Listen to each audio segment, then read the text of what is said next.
Hello दोस्तों, स्वागत है आपके अपने यूट्यूब चैनल मैथ्रियन। आज एक वीडियो है इस टॉपिक पे जिस पे आप लोगों को ज़्यादा परेशानी होता है उच्चारण स्थान कि उच्चारण स्थान को कैसे पहचाना जाता है।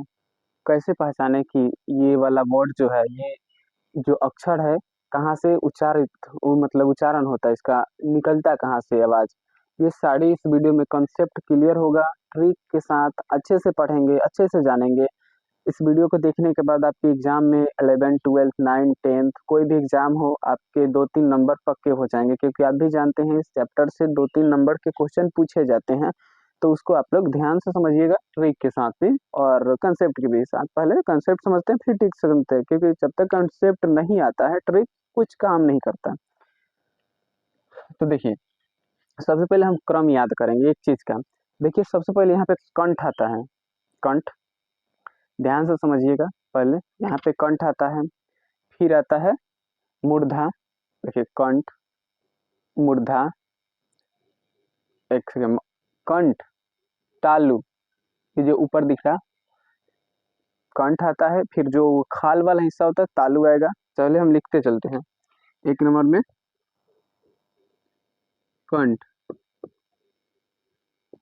फिर आएगा आपका तालु, जो खाल वाला हिस्सा होता है जिसमें जीभ टच करता है उसको कहते हैं हम लोग तालु। तालु कहते हैं हम लोग। ध्यान से समझते जाइएगा, अच्छा समझ में आएगा। तालु, तालु के बाद जस्ट उसके ऊपर जाएंगे तो मूर्धा आएगा। मूर्धा कहने का मतलब जो है दांत के पास में जो मांस होता है उसको मूर्धा कहा जाता है। ठीक से समझिए, दांत के पास जो होता है उसको क्या कहा जाता है? तो मूर्धा कहा जाता है। ठीक, मूर्धा हो गया। 4 नंबर पे आएगा, अब दांत के पास से वाला मांस हो गया तो उसके बाद आएगा ये वाला दांत, यानी इसी को कहा जाता है दंत। ठीक, दंत। अब 5वीं नंबर में आएगा, 5वां का आता है कि उसके बाद वाला जो होता है 5वां नंबर क्या आएगा? ओठ। ये का है ओठ, ये वाला, ये ओठ, ओठ, ओष्ठ हो गया। ठीक, ये 5 को आप देख सकते हैं, ओष्ठ हो गया। इसका क्रम याद करना है, कंठ, तालु, मूर्धा, दंत, ओष्ठ। पहले अगर हम एक बार क्रम याद कर लेते हैं तो जीवन में कभी उच्चारण स्थान भूलना, मतलब ये भूल जाइए कि हम कभी भूलेंगे उच्चारण स्थान। ठीक, ये सबसे आसान तरीका है। देखिए, इसी में क्या होगा, जैसे ये हो गया हमारा ना, कंठ, तालु, मूर्धा, दंत, ओष्ठ। तो देखिए, ऐसे भी एक चीज पढ़े होंगे ना आप लोग, क, च, ट, त, प। क्या? क च ट त प, ऐसे याद रहे, क च ट त प। याद है आपको? क च ट त प, यानी कि क में जितना आएगा ओ वाला, च में जितना आएगा उ, ट में जितना आएगा सब, त में जितना आएगा सब, प में आएगा इतना। ठीक, इतना क्लियर समझ में आ रहा है आपको? तब एक चीज समझिए, कंठ मतलब ये वाला जो होता है ना, यहाँ से आवाज निकलता है तो उसे कंठ कहते हैं। ठीक, अगर यहाँ से आवाज निकलता है तो उसे कंठ कहा जाता है।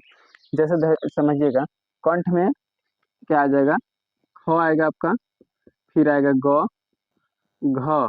एक काम करना है, ये लास्ट जो है ना, यहाँ पे अंग आता है ना, अंग, सभी में लास्ट वाला अंग को क्या गायब कर देना, यानी कि सभी वर्ण में 4-4 ही लेना है हमें। 4-4, जैसे क हो गया, ख हो गया, ग हो गया, घ हो गया, 4-4 ही लेना है हमें, इससे एक भी अधिक नहीं लेना है। ठीक, तो फिर च में आएगा छ, ज, झ, फिर इसमें आएगा ठ, ड, ढ, फिर आएगा त के बाद थ, द, ध। यानी कि 4-4 का ही क्रम होता है, 4 लास्ट वाला दूसरा वर्ड हो जाता है। तो याद रखना, प के बाद आएगा फ, ब, भ, म नहीं। ठीक, प फ हो गया।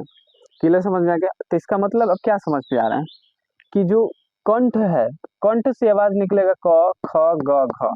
फिर तालु से निकलेगा च, छ, ज, झ। मूर्धा से निकलेगा ट, ठ, ड, ढ। फिर दंत से निकलेगा त, थ, द, ध। ओष्ठ से प, फ, ब, भ। म नहीं, प, फ, ब, भ। क्लियर? इतना समझ में आ रहा है आपको किस तरह से होता है? अगर आपको, जैसे हम मान लीजिए ओष्ठ वाला या कोई वाक्य, मतलब कोई अक्षर बोलना है, जैसे प बोलना है, तो आप ऐसा करिए कि आप ये ओष्ठ जो है इसको बंद कर दीजिए, फिर प बोलिए। बोल पाइएगा? नहीं ना बोल पाइएगा। तो इसका मतलब हमें प बोलने में या फिर फ में, ब में, भ में हमें ओस्ट का यूज करना पड़ता है। ठीक, ओस्ट का यूज करना पड़ता है, इसका मतलब क्या है कि वो ओस्ट से आता है उसका आवाज, जिसका हम लोग नाम खराब करके ओठ कर दिए हैं। उसके बाद करता है दंत, त वाला। आप ऐसा काम कीजिए कि बिना दांत खोले आप त बोल के दिखाइए, नहीं बोल पाइएगा, यानी कि त थ द ध बोले में दंत का यानी कि दांत का उपयोग किया जाता है। उसी तरह मूर्धा जो होता है, दांत के ऊपर जो मांस होता है उसी में हमारा जीभ टच करता है उसे, इसलिए का उसको मूर्धा कहा जाता है। जैसे ट, आप एक बार बोल के देखिए ट, ये जीभ जो है दांत के ऊपर जो मांस है उसमें टच कर रहा है ना। और उसी तरह तालु, च छ ज झ, च छ ज, तालु मतलब होता है जहाँ पे अभी ट ठ बोल रहे थे ना ट, तो जहाँ पे मांस टच करता है जीभ उसके जस्ट ऊपर टच करेगा तो वो हो जाएगा तालु। जैसे च, च पूरा ऊपर चढ़ है ना। और उसी बाद कंठ, कंठ मैंने क, यहाँ से आवाज निकल क, सीधे डायरेक्टली क ख ग घ, इस तरह से समझ में आ रहा है, इतना तो समझ में आ रहा है। अब देखिए एक चीज इसमें और ऐड होगा, जैसे इसी में आ जाता है ना हमारा, जैसे एक नंबर पे आएगा अ वा, तो उसको भी इसी में हम लोग ऐड कर लेंगे। जैसे अ आएगा तो अ और आ दोनों इसी में आ जाता है। ठीक, अ और आ, इतना समझ में आ गया। इसी के बाद इसमें आएगा छोटी ई बड़ी, इसमें आ जाएगा आपका री। एक एक चीज को याद करते चलेंगे हम लोग, एक एक चीज को हम लोग क्या कोई दिक्कत नहीं होगा। आप लोग समझ में आ रहा है ना। उसके बाद एक चीज इसमें इसमें कुछ नहीं लिखना है, इसमें लिखना है छोटा ऊ और बड़ा ऊ, यानी कि जो ओष्ठ से छोटा ऊ और बड़ा भी, मूर्धा से री, तालु से छोटी बड़ी, कंठ से आ के उच्चारण हम लोग करते हैं। ठीक, इस बात को आप लोग समझिएगा ध्यान से। उच्चारण स्थान बहुत इम्पोर्टेंट होता है और कभी कभी मतलब दिक्कतें भी इसमें क्या हो जाती हैं। उसके बाद देखिए यहाँ पे इसमें एक और चीज ऐड करना है हमें, ह, ह। उसके बाद इसमें करना है य, तालाब स, इसमें करना है मूर्धन्य से बुझाता है ना, जिसमें प के जैसा स लिखा जाता है। ठीक, को हम लोगों ने ऐड कर दिया है। तो उस तरह से आप लोग उच्चारण स्थान, जैसे मान लीजिए कंठ में कौन कौन सा उच्चारण स्थान आ जाएगा, तो आ जाएगा आगे क ख ग घ अ आ ह। उसी तरह तालु में आ जाएगा च छ ज झ, छोटी बड़ी य, तालाब स। मूर्धा में आएगा ट ठ ड ढ री, मूर्धन्य स। फिर आएगा दंती, दंत में त थ द ध ल और दंती स। ओष्ठ में आएगा प फ ब भ, छोटा उ बड़ा उ। अब एक चीज और छूट गया है, यहाँ पे मान लीजिए छठा ऐड करते हैं, उसको ई अलग रखा जाता है, अलग। नासिक, नासिक मतलब नाक से जो आवाजें निकलती है उसे नासिक कहा जाता है। नासिक मतलब देखिए इसमें हम लोग पांचों में लास्ट में 5 गो अक्षर छोड़े थे ना, पहला में छोड़े थे लो अंग, तो अंग हो जाएगा। दूसरा में इय, तीसरा में अर, चौथा में न, पांचवा में म, यानी कि पंचमाक्षर ये इसी को कहा जाता है। 5 गो अक्षर नासिक में होता है, यानी कि नासिक से अर, इय, अड़, अंग, न, म सबका है नासिक से आवाज निकलता है। ठीक, इतना क्लियर समझ में आ गया। अब कहेंगे कि ट्रिक तो बता रहे थे ना, ट्रिक को बताएंगे।